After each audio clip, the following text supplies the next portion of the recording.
Chapter 2 The Four Noble Truths. The first noble truth, Dukkha. The heart of the Buddha's teaching lies in the Four Noble Truths, Khatri Ariyazakni, which he expounded in his very first sermon 38 to his old colleagues, the five ascetics, at Isapatana, modern Sarnath, near Benares. In this sermon, as we have it in the original texts, these four truths are given briefly. But there are innumerable places in the early Buddhist scriptures where they are explained again and again, with greater detail and in different ways. If we study the Four Noble Truths with the help of these references and explanations, we get fairly good and accurate account of the essential teachings of the Buddha according to the original texts. The Four Noble Truths are 1. Dukkha 39. 2. Samudaya, the arising or origin of dukkha. 3. Niraya, the cessation of dukkha. 4. Magga, the way leading to the cessation of dukkha. The first noble truth, Dukkha. The first noble truth, Dukkha Ariyazaka, is generally translated by almost all scholars as the noble truth of suffering, and it is interpreted to mean that life according to Buddhism is nothing but suffering and pain. Both translation and interpretation are highly unsatisfactory and misleading. It is because of this limited, free, and easy translation, and its superficial interpretation, that many people have been misled into regarding Buddhism as pessimistic. First of all, Buddhism is neither pessimistic nor optimistic. If anything at all, it is realistic, for it takes a realistic view of life and of the world. It looks at things objectively, yathartha. It does not falsely lull you into living in a fool's paradise, nor does it frighten and agonize you with all kinds of imaginary fears and sins. It tells you exactly and objectively what you are and what the world around you is, and shows you the way to perfect freedom, peace, tranquility, and happiness. One physician may gravely exaggerate an illness and give up hope altogether. Another may ignorantly declare that there is no illness and that no treatment is necessary, thus deceiving the patient with a false consolation. You may call the first one pessimistic and the second optimistic. Both are equally dangerous. But a third physician diagnoses the symptoms correctly, understands the cause and the nature of the illness, sees clearly that it can be cured, and courageously administers a course of treatment, thus saving his patient. The Buddha is like the last physician. He is the wise and scientific doctor for the ills of the world, Visakha or Bhayajyaguru. It is true that the Pali word dukkha, or Sanskrit dukkha, in ordinary usage means suffering, pain, sorrow or misery, as opposed to the word sukha meaning happiness, comfort, or ease. But the term dukkha as the first noble truth, which represents the Buddha's view of life and the world, has a deeper philosophical meaning and connotes enormously wider senses. It is admitted that the term dukkha in the first noble truth contains, quite obviously, the ordinary meaning of suffering, but in addition it also includes deeper ideas such as imperfection, impermanence, emptiness, insubstantiality. It is difficult therefore to find one word to embrace the whole conception of the term dukkha as the first noble truth, and so it is better to leave it untranslated, than to give an inadequate and wrong idea of it by conveniently translating it as suffering or pain. The Buddha does not deny happiness in life when he says there is suffering. On the contrary, he admits different forms of happiness, both material and spiritual, for laymen as well as for monks. In the Uttaranikya, one of the 5 original collections in Pali containing the Buddha's discourses, there is a list of happinesses, sukhni, such as the happiness of family life and the happiness of the life of a recluse, the happiness of sense pleasures and the happiness of renunciation, the happiness of attachment and the happiness of detachment, physical happiness and mental happiness etc. 40. But all these are included in dukkha. Even the very pure spiritual states of dhyana, recueillement or trance, attained by the practice of higher meditation, free from even a shadow of suffering in the accepted sense of the word, states which may be described as unmixed happiness, as well as the state of dhyana which is free from sensations both pleasant, sukha, and unpleasant, dukkha, and is only pure equanimity and awareness. Even these very high spiritual states are included in dukkha. In one of the suttas of the Majjhima Nikaya, again one of the 5 original collections, After praising the spiritual happiness of these dhyas, the Buddha says that they are impermanent, dukkha, and subject to change, anasi dukkha paramadham. 41 Notice that the word dukkha is explicitly used. It is dukkha, not because there is suffering in the ordinary sense of the word, but because whatever is impermanent is dukkha, yad anaksata dukkha. The Buddha was realistic and objective. He says, with regard to life and the enjoyment of sense pleasures, that one should clearly understand three things: 1. Attraction or enjoyment, asta; 2. Evil consequence or danger or unsatisfactoriness, dinava; and 3. Freedom or liberation, nisara. 42 When you see a pleasant, charming, and beautiful person, you like him, or her, you are attracted, you enjoy seeing that person again and again, you derive pleasure and satisfaction from that person. This is enjoyment, asta. It is a fact of experience. But this enjoyment is not permanent, just as that person and all his, or her, attractions are not permanent either. When the situation changes, when you cannot see that person, when you are deprived of this enjoyment, you become sad, you may become unreasonable and unbalanced, you may even behave foolishly. This is the evil, unsatisfactory, and dangerous side of the picture, dinava. This, too, is a fact of experience.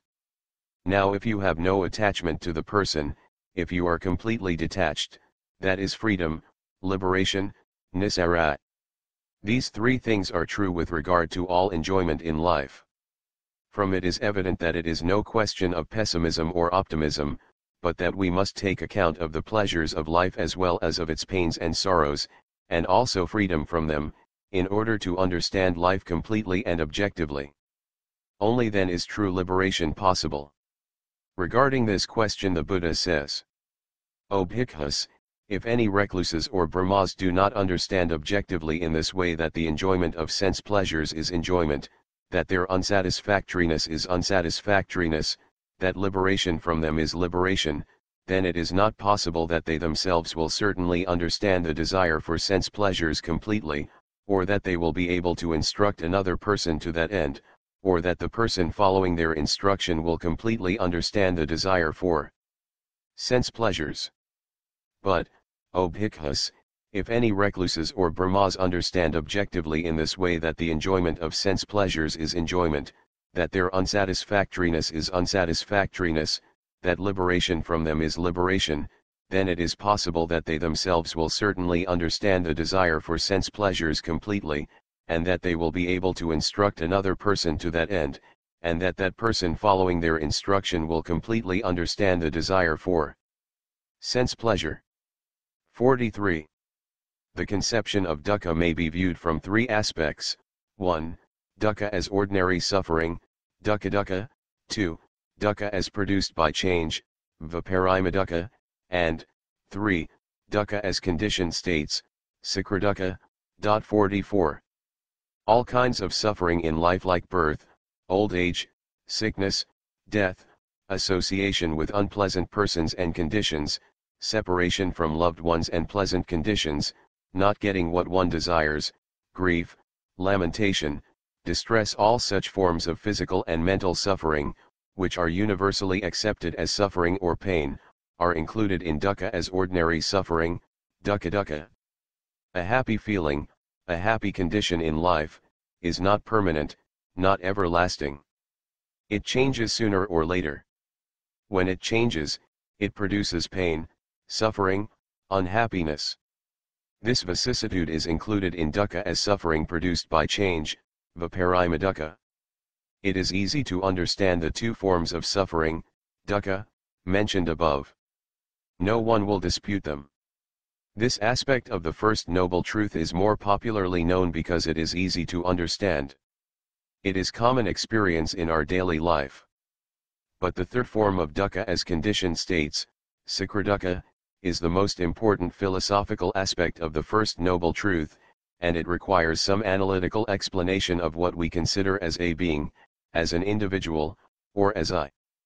What we call a being, or an individual, or I, according to Buddhist philosophy, is only a combination of ever-changing physical and mental forces or energies, which may be divided into 5 groups or aggregates, pancakandha. The Buddha says, in short, these 5 aggregates of attachment are dukkha. 45 Elsewhere he distinctly defines dukkha as the 5 aggregates. O bhikkhus, what is dukkha? It should be said that it is the 5 aggregates of attachment. 46 Here it should be clearly understood that dukkha and the 5 aggregates are not 2 different things, the 5 aggregates themselves are dukkha. We will understand this point better when we have some notion of the 5 aggregates which constitute the so-called being. Now, what are these 5? The 5 aggregates. The first is the aggregate of matter, rupakhandha. In this term aggregate of matter are included the traditional 4 great elements, Khatri-mobstni, namely, solidity, fluidity, heat and motion, and also the derivatives, upti arpa, of the 4 great elements. 47 In the term derivatives of 4 great elements are included our 5 material sense organs, i.e., the faculties of eye, ear, nose, tongue, and body, and their corresponding objects in the external world, i.e., visible form, sound, odor, taste, and tangible things, and also some thoughts or ideas or conceptions which are in the sphere of mind objects, dharmayatana. 48 Thus the whole realm of matter, both internal and external, is included in the aggregate of matter.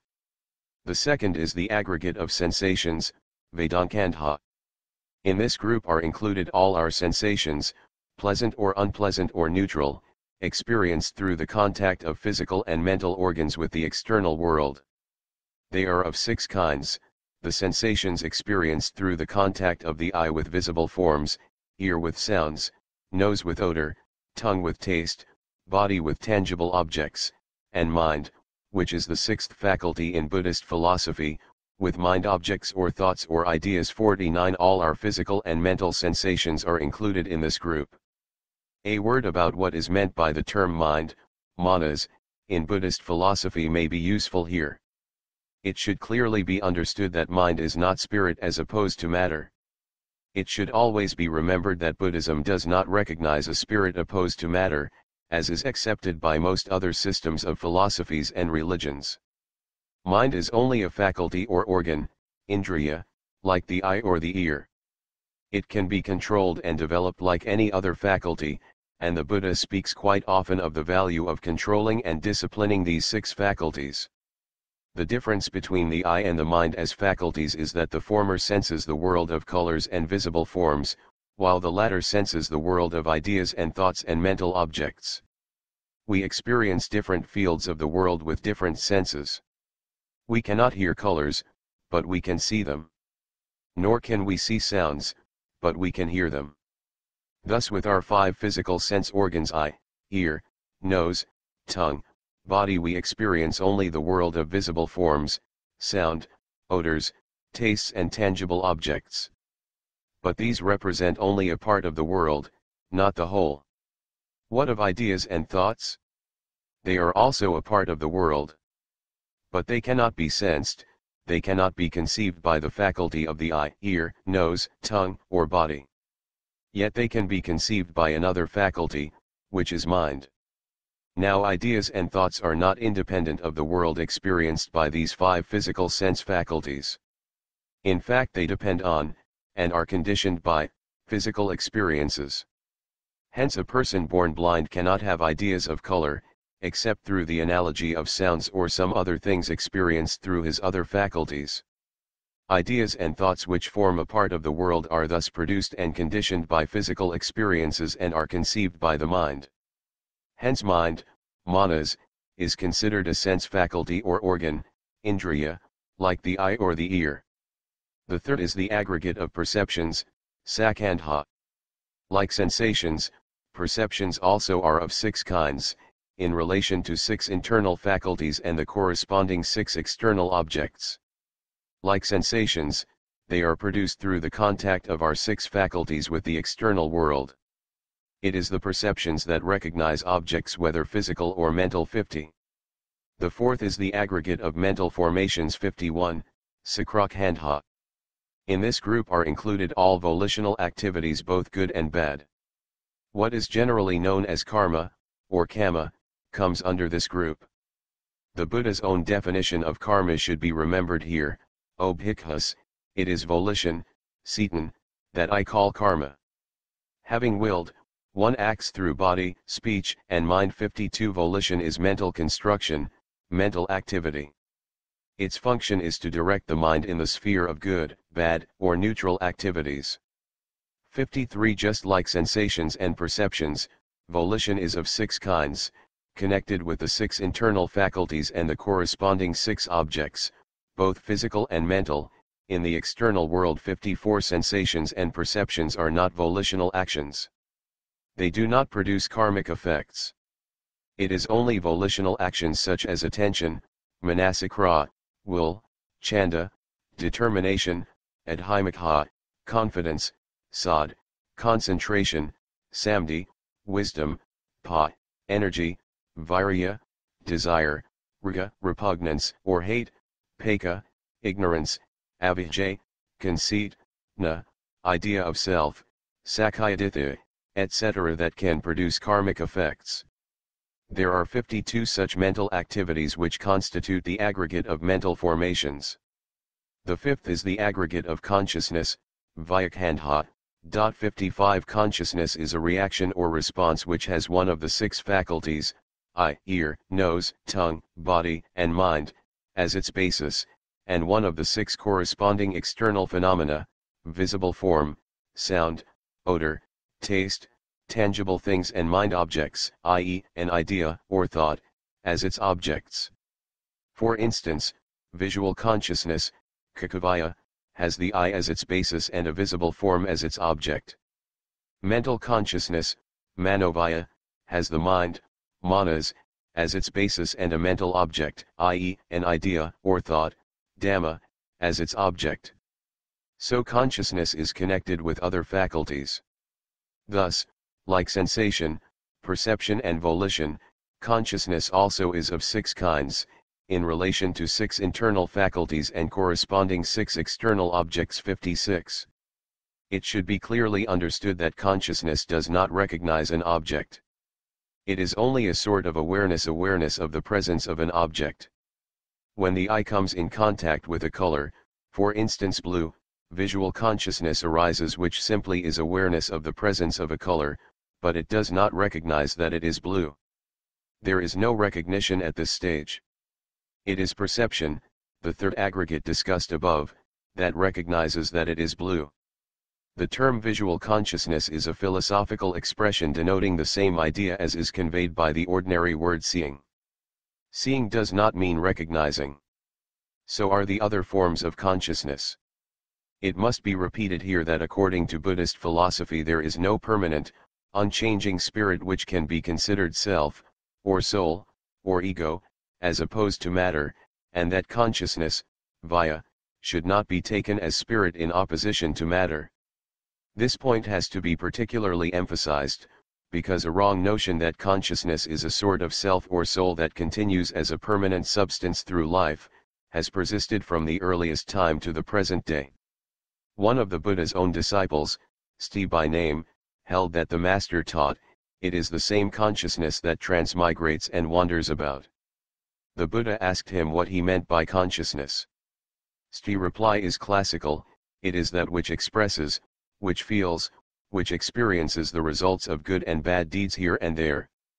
To whomever, you stupid one, remonstrated the master, have you heard me expounding the doctrines in this manner? Haven't I in many ways explained consciousness as arising out of conditions, that there is no arising of consciousness without conditions? Then the Buddha went on to explain consciousness in detail. Consciousness is named according to whatever condition through which it arises. On account of the eye and visible forms arises a consciousness, and it is called visual consciousness. On account of the ear and sounds arises a consciousness, and it is called auditory consciousness. On account of the nose and odors arises consciousness, and it is called olfactory consciousness. On account of the tongue and tastes arises a consciousness, and it is called gustatory consciousness. On account of the body and tangible objects arises a consciousness, and it is called tactile consciousness. On account of the mind and mind objects, ideas and thoughts, arises a consciousness, and it is called mental consciousness. Then the Buddha explained it further by an illustration. A fire is named according to the material on account of which it burns. A fire may burn on account of wood, and it is called wood fire. It may burn on account of straw, and then it is called straw fire. So consciousness is named account to the condition through which it arises. 57. Dwelling on this point, Buddhaghosa, the great commentator, explains, a fire that burns on account of wood burns only when there is a supply, but dies down in that very place when the supply, is no longer there, because then the condition has changed, but, the fire, does not cross over to splinters, etc., and become a splinter fire and so on.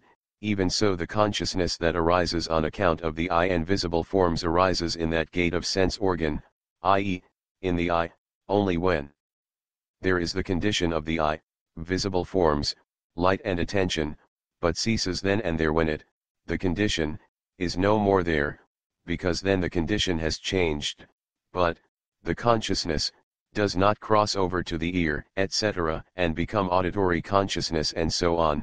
58. The Buddha declared in unequivocal terms that consciousness depends on matter, sensation, perception, and mental formations, and that it cannot exist independently of them. He says, consciousness may exist having matter as its means, rupapya, matter as its object, ruprama, matter as its support, rupapadiham, and seeking delight it may grow, increase and develop, or consciousness may exist having sensation as its means, or perception as its means, or mental formations as its means, mental formations as its objects, mental formations as its support, and seeking delight it may grow, increase and develop. Were a man to say, I shall show the coming, the going, the passing away, the arising, the growth, the increase or the development of consciousness apart from matter, sensation, perception, and mental formations, he would be speaking of something that does not exist. 59. Very briefly, these are the 5 aggregates. What we call a being, or an individual, or I, is only a convenient name or a label given to the combination of these 5 groups. They are all impermanent, all constantly changing. Whatever is impermanent is dukkha, yad anaxitam dukkha. This is the true meaning of the Buddha's words. In brief, the 5 aggregates of attachment are dukkha. They are not the same for 2 consecutive moments. Here A is not equal to A. They are in a flux of momentary arising and disappearing. O Brahma, it is just like a mountain river, flowing far and swift, taking everything along with it. There is no moment, no instant, no second when it stops flowing, but it goes on flowing and continuing. So Brahma, is human life, like a mountain river. 60. As the Buddha told Rahula, the world is in continuous flux and is impermanent. One thing disappears, conditioning the appearance of the next in a series of cause and effect. There is no unchanging substance in them. There is nothing behind them that can be called a permanent self, Atman, individuality, or anything that can in reality be called I.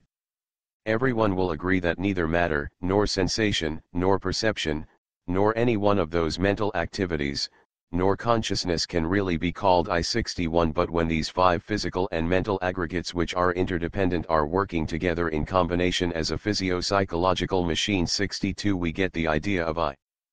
But this is only a false idea, a mental formation, which is nothing but one of those 52 mental formations of the 4th aggregate which we have just discussed, namely, it is the idea of self, sakkayadaihi. These 5 aggregate together, which we popularly call a being, are dukkha itself, sakradukkha. There is no other being or I, standing behind these 5 aggregates, who experiences dukkha. As Buddhaghosa says, mere suffering exists, but no sufferer is found. The deeds are, but no doer is found. 63. There is no unmoving mover behind the movement. It is only movement. It is not correct to say that life is moving, but life is movement itself. Life and movement are not 2 different things. In other words, there is no thinker behind the thought. Thought itself is the thinker. If you remove the thought, there is no thinker to be found. Here we cannot fail to notice how this Buddhist view is diametrically opposed to the Cartesian cogito ergo sum, I think, therefore I am. Now a question may be raised whether life has a beginning. According to the Buddha's teaching, the beginning of the life stream of living beings is unthinkable. The believer in the creation of life by God may be astonished at this reply. But if you were to ask him what is the beginning of God, he would answer without hesitation, God has no beginning, and he is not astonished at his own reply.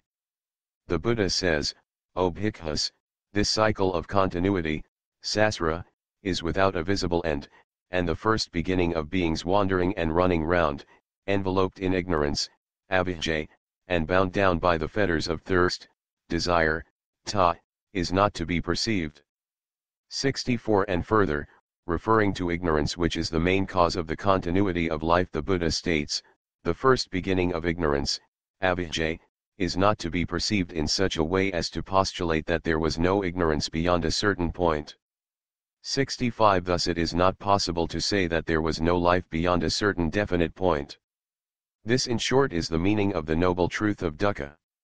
It is extremely important to understand this first noble truth clearly because, as the Buddha says, he who sees dukkha sees also the arising of dukkha, sees also the cessation of dukkha, and sees also the path leading to the cessation of dukkha. 66.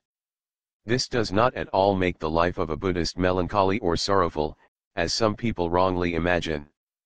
On the contrary, a true Buddhist is the happiest of beings. He has no fears or anxieties. He is always calm and serene, and cannot be upset or dismayed by changes or calamities, because he sees things as they are. The Buddha was never melancholy or gloomy. He was described by his contemporaries as ever smiling, Mittapabhagama. In Buddhist painting and sculpture, the Buddha is always represented with a countenance happy, serene, contented, and compassionate. Never a trace of suffering or agony or pain is to be seen. 67. Buddhist art and architecture. Buddhist temples never give the impression of gloom or sorrow, but produce an atmosphere of calm and serene joy. Although there is suffering in life, a Buddhist should not be gloomy over it, should not be angry or impatient at it. One of the principal evils in life, according to Buddhism, is repugnance or hatred. Repugnance, prataya, is explained as ill will with regard to living beings, with regard to suffering, and with regard to things pertaining to suffering. Its function is to produce a basis for unhappy states and bad conduct. 68. Thus it is wrong to be impatient at suffering. Being impatient or angry at suffering does not remove it. On the contrary, it adds a little more to one's trouble, and aggravates and exacerbates a situation already disagreeable. What is necessary is not anger or impatience, but the understanding of the question of suffering, how it comes about, and how to get rid of it, and then to work accordingly with patience, intelligence, determination, and energy. There are two ancient Buddhist texts called the Theraktha and the Theraktha, which are full of the joyful utterances of the Buddha's disciples, both male and female, who found peace and happiness in life through his teaching. The king of Kosala once told the Buddha that unlike many a disciple of other religious systems who looked haggard, coarse, pale, emaciated and unprepossessing, his disciples were joyful and elated, jubilant and exultant, buddhagaga, enjoying the spiritual life, abhiratarpa, with faculties pleased, pitandriya, free from anxiety, apasika, serene, panaloma, peaceful, paradavutta, and living with a gazelle's mind, megaptina cetus, i.e., light-hearted. The king added that he believed that this healthy disposition was due to the fact that these venerable ones had certainly realized the great and full significance of the Blessed One's teaching. 69. Buddhism is quite opposed to the melancholic, sorrowful, penitent, and gloomy attitude of mind which is considered a hindrance to the realization of truth. On the other hand, it is interesting to remember here that joy, is one of the 7 bhajayagas or factors of illumination, the essential qualities to be cultivated for the realization of nirvana. 70.